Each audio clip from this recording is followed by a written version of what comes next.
entendre que 2 més 2 són 5, tu t'ho creuràs que 2 més 2 són 5. I no hi ha més que això. Però si tu hi penses una mica més, ets un home lliure.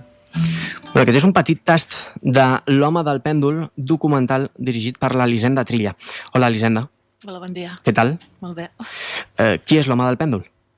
L'home del pèndol és Pere Maria Sant Romà, un saurí, un cercador d'aigua de prop d'aquí de Vespella de Gaià. Pere Maria, bon dia. Bon dia. Què tal? Com està? Bé. Esperem que plogui. Perquè això afecta o no a la seva feina, sí, no? Sí. Jo fa unes setmanes, bastant de temps, que dic que el tema de l'aigua subterrània és dramàtic. Però és que ho dic accentuant-ho. Dramàtic. Clar, vostè ho compara amb anys anteriors i diu, d'això no sé si en sortirem.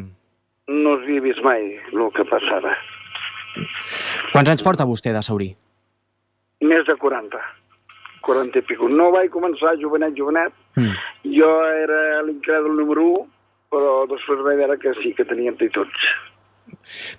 I quines són les actituds d'un bon saurí? Bueno, això no s'aprèn. Es pot perfeccionar, però es porta dins el sistema nerviós de la persona. O sigui, no tothom és apte. Per molt que ens diguin, no tothom és apte. Vostè amb quina edat va començar, doncs? Amb 25-26 anys. 25-26, que em diu, ja era quasi un veterano, no? Sí, no era un criu. Però, a més, te diré que era incrèdul. Vull dir, però incrèdul, Sí. Clar, i com comença un a dur a terme aquesta tasca? Comença com tota la vida moltes coses, amb coses que semblen que no siguin significants. Un amic meu ho van fer en pou i un dia anant a dinar allà vam provar-ho. Jo deia que ho volia provar però que no ho volia provar perquè ell diu ho has de provar, ho vaig provar i vaig veure que tenia unes sensacions rares. I llavors a partir d'allí, jo que diuen, te pica el coquet i dius, home, això funciona així. Perquè, clar, a nivell pràctic, a mode pràctic, vostè com treballa? És a dir, això com es fa? Això es pot fer, jo ho puc fer a través d'una vareta que diuen, que sempre ha estat el més simbòlic del saurí, o a través d'un pèndol, una cosa que pendolegi. O sigui, pot ser un rellotge, pot ser un pèndol que pendolegi. I jo vaig més centrat en el pèndol, Vostè porta un pèndol? Sí. I quan el pèndol fa el moviment que vostè considera, diu, aquí hi ha aigua. Exacte. El que sí que s'ha de dir que això no són matemàtiques, no és el 100% cert, Vull dir, jo porto, ho dic ara i ho dic sempre, un 85% d'encerts, però el resto, com tota la vida, el 100% no existeix. Un 85%, Déu-n'hi-do. En qualsevol activitat humana hi ha el fallo, doncs aquí també és lògic. I li ve la gent a preguntar-li i a dir, doncs, hauria de venir i hauríem de fer proves a veure si per aquí passa aigua? I últimament, doncs, el que passa, per això dic que és dramàtica la situació, és que molts me diuen, és que el pou m'ha assecat, el pou m'atreu molt poca aigua, el pou, i ha anat pous aquests que han anat anys i anys perfectament bé, i actualment aquest any és dramàtic el tema, Elisenda, com coneixes el protagonista del teu documental? A través d'un llibre, Bruixots de l'aigua, un llibre de Rosa Candela, una antropòloga que està especialitzada en saurins a Catalunya.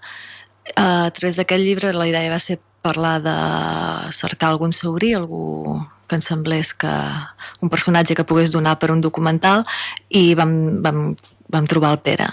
Vam conèixer, vam parlar amb ell, vam veure que és que dona molt bé davant de càmera, que s'explica molt bé, i va ser, el documental és un seguiment una mica al llarg d'uns mesos de la seva feina.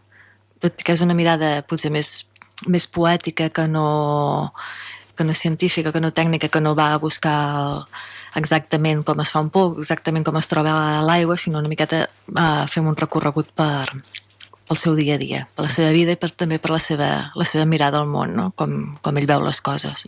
I en aquest cas també us ve molt bé una altra figura, que també és protagonista de L'home del pèndol, que és la del Nil Bartolozzi, que ve de Barcelona, em sembla que a Vespella de Gaià, per homenatjar el seu pare, que ha mort fa 5 anys, i els ajunteu els dos. I a partir d'aquí és quan sorgeix la màgia, no? Les dues visions de món contraposades que tenen un i altre. El Nil és de Vespella, però fa anys que viu fora, només hi va temporades, i ens va semblar interessant que coincidissin tots dos, no? Una miqueta també per trencar com aquesta dicotomia que hi ha entre natura i cultura, no? Que són com dues coses que van per camins diferents i en direccions diferents. I amb ells veiem que des del món de la cultura, des del món de l'art, que representa el Nil, i des del món de la natura, que representa el Pere en la seva feina de pagès i la seva feina de saurí, tenen això com una mirada una mirada molt comú amb el tema de la natura, amb la manera de viure o d'habitar el territori. Pere, què li va semblar al Nil? Què li va semblar al Nil quan el va conèixer? El Nil, Es coneixen de petit. Ja el coneix des de petit. Sí. El Nil és molt més llarga la història del Nil. El Nil jo vaig conèixer molt el seu pare, que teníem molts punts de vista comuns, que davant de la meva casa va posar uns números molt grossos per Nagarbull, que posa 2 i més 2, 5. Llavors, a partir d'aquí que jo li vaig dir que havia fet una aberració, que en aquest poble poca gent que eren mos creurien com ignorants. Diu, no, vas equivocat. Diu, la vida no és el que et penses. I m'ho va fer veure que no tot són les matemàtiques. Jo també ho dic en aquest documental. No tot ens volen xufrar tot en les matemàtiques, la tecnologia punta, la innovació, i avui i al món hi ha altres coses. Jo soc d'aquestes altres coses. I el Bartolozzi com a artista també. Penseu que la primera persona que va parlar amb el meu poble va ser mi, i vam anar molt junts a moltes coses.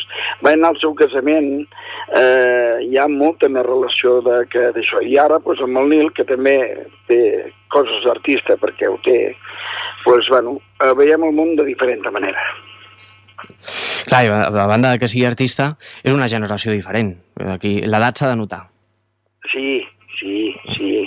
Vostè jo suposo que a Xalaria ja el devia conèixer, Bigues Luna, no? És de la zona? Era de la zona. Sí, també. El que passa que va morir, però feia temps que em deia que em volia fer també un documental, perquè deia que jo era una cosa diferent de l'espècie humana, diguéssim.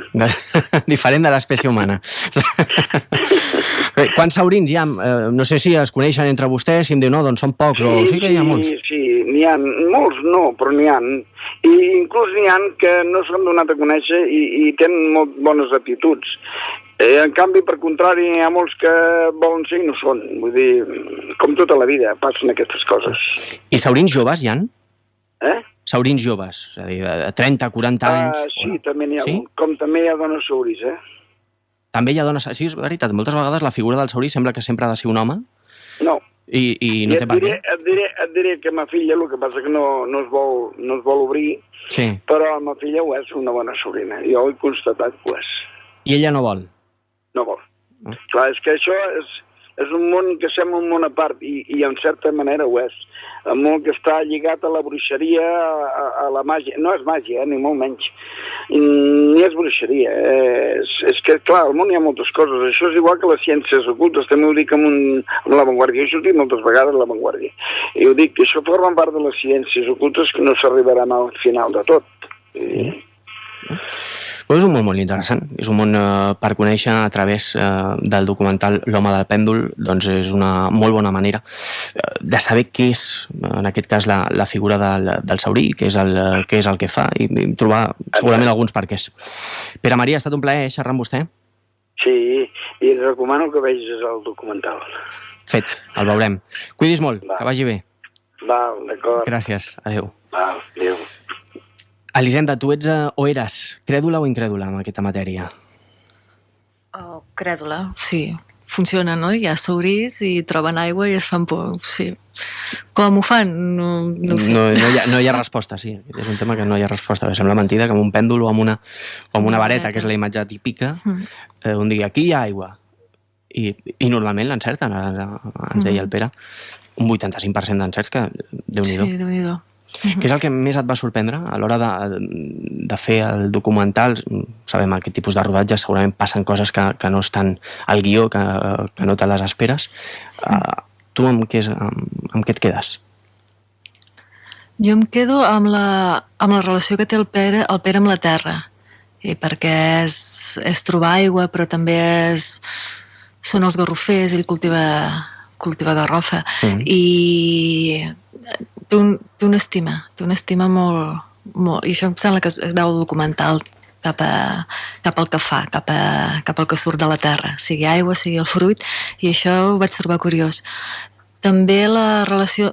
Hi ha una escena del documental que vam rodar a Santes Creus, una trobada de saurins, en què hi ha una noia molt joveneta que també ho fa, i també va ser curiós quan vam anar dins l'església de Santes Creus i tots els saurins amb els seus pèndols a les seves varetes es passejaven per la nau i trobaven aigua o energies, i això també va ser com un moment màgic que ens va agradar molt i que molt de rodar.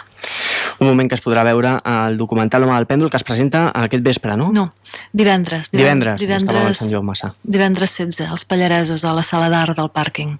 Divendres a la sala d'art del pàrquing, als Pallaresos, a quina hora? A les 7 del vespre. A les 7 del vespre, però que suposo que a partir d'aquí tindrà vida, serà en altres indrets i en altres localitats. Esperem que també es pugui veure aquest documental L'home del pèndol.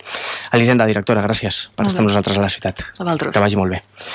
Quina hora és? Les 12:51. A veure, doneu-me un segon. El tenim per aquí? Sí, vull parlar de clàssics avui, home. Aquesta tarda es dona llum